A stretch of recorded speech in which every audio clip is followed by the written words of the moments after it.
शेर और बक की कहानी। एक जंगल में एक शेर था। वह जानवरों को शिकार करके अपना समय बिताता था। एक दिन शेर एक जानवर को खाते समय उसका हड्डी गले में फंसकर ना बाहर ना अंदर आकर बहुत परेशान हुई। दर्द से जोर जोर से चिल्लाते हुए बेचैन हो गए। बेचारा दर्द से पूरा जंगल में घूम रही थी। घूमते हुए शेर को पेड़ पर बैठा हुआ कौवा दिखाई दी। कौवा दोस्त, मेरे गले में फंसा हुआ हड्डी को क्या आप बाहर निकाल सकते हो? बाद में मैं आपको जो चाहिए वो करूँगा। दर्द को सह नहीं पा रहा हूँ। शेर जी, जन्म से ही हम दोनों शत्रु हैं ना। आपकी बात पर मैं विश्वास नहीं करूँगी। जाओ यहाँ से। अब करने को कुछ नहीं है करके शेर जंगल में चले गए। घूमते हुए शेर को एक पेड़ पर बैठा हुआ बक दिखाई दिया। बक दोस्त, क्या आप मेरे गले में फंसा हुआ हड्डी को बाहर निकाल सकते हो? मुझे बहुत दर्द हो रहा है। ठीक है, जरूरत पड़ने पर एक दूसरों की सहायता करनी चाहिए। वो एक क्रूर जंतु है, वो हमारा शत्रु है। उसके मुंह में मुंह मत लगाओ, वरना वो तुम्हें खा जाएगा। नहीं, शेर का दर्द को मैं देख नहीं पा रही हूँ। शत्रु को भी मुश्किल समय में सहायता करना अच्छी बात है। दोस्त मना करने पर भी वह जाकर उसका लंबी चोंच से शेर के गले में फंसा हुआ हड्डी को निकालकर सहायता की। दोस्त, आपका यह सहायता बहुत बड़ा है। आज से हम दोनों दोस्त हैं। शेर ने प्यार से कहा। बेचारा बक मान गए। दोनों बहुत दिन तक साथ रहे, खेलकर, बात करके और शेर का लाया हुआ शिकारी को खाकर अच्छे दोस्त जैसा समय बिताए। मगर कुछ दिन शिकारी ना मिलने पर भूख से मरे जैसा हो गई शेर। उसके भूख के सामने अच्छे बुरे की मतलब नहीं रहा। वह जब मुसीबत में थी तब बक का किया हुआ सहायता भी भूल गए। बक को सामने देखकर उसको खाके भूख मिटाने से कोई गलती नहीं है, ये सोचकर वो फिर गले में कोई चीज फंस गई करके नाटक किया। बक उस हड्डी को निकालने के लिए शेर की करीब आता है। फिर मौका देखकर एकदम से शेर उसको पकड़ लेता है और फिर उसे खा लेता है। इसीलिए बड़े लोग बताते हैं कि शत्रु से दोस्ती ठीक नहीं है। बंदर और आम की कहानी। एक समय की बात था। एक जंगल में एक नदी था और उस नदी के किनारे बड़े से एक आम का पेड़ था और उस पेड़ पर एक बंदर रहता था। उसको खाना ढूंढने के लिए कहीं नहीं जाना पड़ेगा, ये सोचकर उसी पेड़ को उसने उसका घर बना लिया।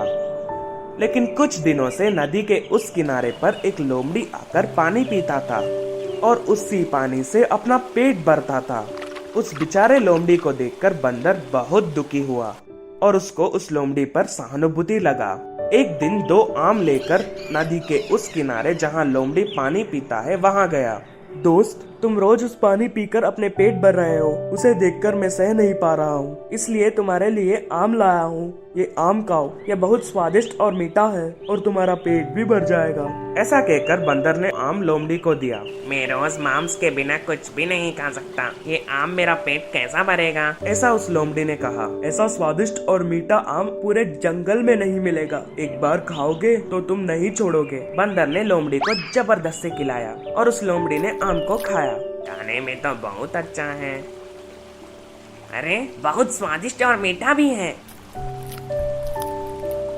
मैं बहुत दूर से सफर करके आ रहा हूँ और बहुत थक चुका हूँ, एक और फल मिलेगा तो बहुत अच्छा होगा। ऐसा उस लोमड़ी पूछने पर उस बंदर ने खुशी खुशी एक और आम भी उसको दे दिया। उस आम को खाने के बाद उस लोमड़ी ने, ये फल बहुत स्वादिष्ट है, ऐसे फल तुमको रोज खाने के लिए मिल रहा है, तुम बहुत भाग्यवान हो। ऐसा उस बंदर को प्रशंसा दिया। उस दिन से वो दोनों लोमड़ी और बंदर अच्छे दोस्त बन गए और लोमड़ी भी उस दिन से खाने के लिए इधर उधर जाना बंद कर दिया और उन फलों को खाना शुरू किया। अच्छे से अपना पेट भरकर खाना खाकर अपने घर जाता था। यही उसका रोज का काम भी बन गया। एक दिन उसने टोकरी भर आम लेकर एक शेर के पास गया। उस शेर ने कभी भी मांस की बजाय कुछ भी नहीं खाया। लेकिन उस लोमड़ी की बड़े चढ़ाव बातें सुनकर पहली बार बिना मांस के उस आम खाया। कितना स्वादिष्ट खाना है, ये बहुत मीठा है। ऐसे फलों को मैं अपने जीवन में कभी भी नहीं खाया। इस फल को मैं पहली बार खा रहा हूँ, मुझे ही इतना मीठा लग रहा है, तो रोज वो बंदर जो ये फल खा रहा है उसका दिल कितना मीठा होगा। मैं तुम्हारा दोस्त बंदर का दिल खाना चाहता हूँ, उस दिल को लाकर मुझे तोहफा की तरह देना। ऐसा उस लोमड़ी को डराया।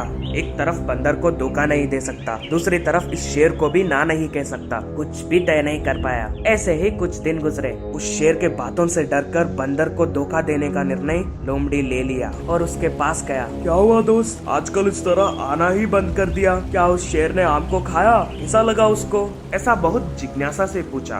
उसको बहुत अच्छा लगा। उस आम को खाकर वो बहुत खुश हुआ। उसने तुम्हारे बेचे हुए आम के लिए कृतज्ञता करते हुए तुमको उसके घर में भोजन के लिए बुलाया, इसलिए तुम्हें लेने आया हूँ। लोमड़ी के बातों को मानकर बंदर और लोमड़ी ने शेर के पास जाने के लिए अपना सफर शुरू किया। लेकिन रास्ते में लोमड़ी ने सच बता दी कि शेर ने उस बंदर के दिल को खाने के लिए मांगा था। वो सुनते ही बंदर बहुत घबरा जाता है। एक तरफ शेर, दूसरी तरफ लोमड़ी, दोनों शिकार करके मुझे मार देंगे, ऐसा सोचकर इस समस्या से बचने की तरीका सोचता है। तुरंत ही उस बंदर ने हंसते हुए लोमड़ी को, अरे यार, ये बात मुझे पहले ही बता देता। अभी देखो कितना देर हो गया। क्या हुआ? ऐसा लोमड़ी ने पूछा। वो शेर तो मेरा दिल मांग रहा है, मैं तो अपना दिल मेरा पेट पर लटकाया, अभी क्या करे? ऐसा बंदर ने कहा। ठीक है, हम वापस जाकर उस दिल को लेकर आएंगे। ऐसे मुड़कर दोनों पीछे गए। बंदर का योजना काम कर रहा है सोचकर वो खुश होता है। नदी के पास आते ही बंदर एक झपक से उड़कर अपने पेड़ के ऊपर चढ़ जाता है।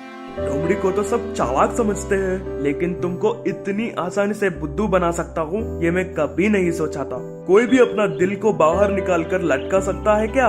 ऐसे करने से कोई जिंदा रहेगा क्या? ये छोटी सी बात भी तुम्हारे दिमाग में नहीं आया? जब तुम भूखे हो मैंने तुम्हें सहाय किया, लेकिन तुम तो मुझे मारना चाहा। तुम कभी भी तुम्हारा चेहरा मुझे मत दिखाओ, चले जाओ यहाँ से। ऐसे बंदर ने उसको चेतावनी दिया। इस कहानी का नीति ये है कि चतुराई से झूठ बोलकर भी समस्या से बाहर आ सकते हैं। जंगल का राजा बना नीले रंग का भेड़िया। एक जंगल में एक भेड़िया रहा करता था। वो हर बार सब जानवरों से अलग रहा करता था। उसे सबके साथ रहना पसंद नहीं था। जंगल के जानवर जंगल में अपने अपने काम करते रहते थे, पर भेड़िया पास के गांव में जाकर हमेशा कुछ न कुछ शरारत करता रहता था। एक दिन गांव के कुछ कुत्ते उसके पीछे पड़ गए। अम्मा, ये गांव के कुत्ते मेरे पीछे लग गए हैं। मुझे कैसे भी इन लोगों से अपनी जान बचानी पड़ेगी। इतना कहकर वो वहाँ से तेज भागने लगा। वो एक बड़े से बर्तन में छुप गया। उस बड़े से बर्तन में नीले रंग का पानी भरा था। उसके पीछे पड़े कुत्तों को बहुत देर तक ढूंढने के बाद भी वो नहीं मिला। वो कुत्ते वहाँ से चले गए। जैसे ही भेड़िए को अंदाजा हुआ कि कुत्ते चले गए हैं, वो उस बर्तन से बाहर आ गया। बर्तन में रखे नीले रंग के पानी के कारण वो नीला हो गया था। वो अपने आप को नहीं देख सकता था। वो कुत्तों के डर से जंगल की ओर भाग गया। जंगल के जानवर उस नीले रंग के जानवर को देखकर हैरान रह गए। हाथी कहने लगा, ये कोई विचित्र प्राणी है। अगर वो प्राणी हमारी तरफ भाग कर आया तो पता नहीं क्या होगा। भाग जाओ, सब लोग भाग जाओ। सब जानवर यहाँ वहाँ भागने लगे। गांव से भाग कर आने के बाद वो बहुत थक गया था और अपनी प्यास को बुझाने के लिए नदी किनारे आ गया। जैसे ही उसने पानी पीने के लिए नदी की ओर अपनी गर्दन झुकाई, उसने पानी में अपनी छवि देखी। ओहो, इस रंग के कारण सभी जंगल के जानवर मुझसे डरकर भाग रहे हैं। अब इनके साथ में एक खेल खेलता हूँ, यही सही समय है। तभी जंगल के जानवरों ने एक सभा बुलाई। बंदर ने कहा, एक अजीब किस्म का जानवर हमारे जंगल में आ गया है। अगर हम जल्दी से इसे यहाँ से भगा दें, तभी हम यहाँ पे शांति से जी सकते हैं। मैं भी वही सोच रहा हूँ। जो जानवर हमारे जंगल में आया है उसका बल कितना है वो मैं भी नहीं जानता। अगर हम उसका जल्दी से काम नहीं करेंगे तो सब मुश्किल में आ जाएंगे। तभी वहाँ भेड़िया पहुँचा।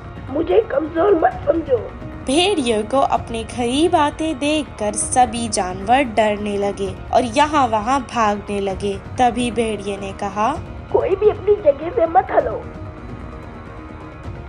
भगवान ने मुझे तुम सब पे राज करने के लिए भेजा है। मैं तुम सबका रक्षक हूँ। तुम सब जो भी शिकार करोगे पहला हिस्सा मुझे आना चाहिए। भेड़िया अपने बारे में बढ़ा चढ़ाकर बातें करने लगा। भेड़िए की बातों को सच मानकर सब जानवर उसकी बात मानने लगे। जानवरों के इस नए बदलाव को देखकर भेड़िया बहुत खुश हुआ। इस तरह कई दिन गुजर गए। एक रात कई भेड़िए एक साथ आवाजें करने लगे। नीला भेड़िया भी अपने आप को रोक नहीं पाया और उनके साथ आवाजें निकालने लगा।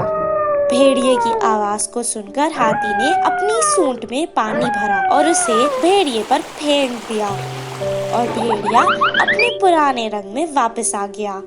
भेड़िए पे सब जानवर बहुत गुस्सा हुए। इतने समय से यह हमें धोखा देकर हमें सता रही है, इसे तो हमें सबक सिखाना ही पड़ेगा।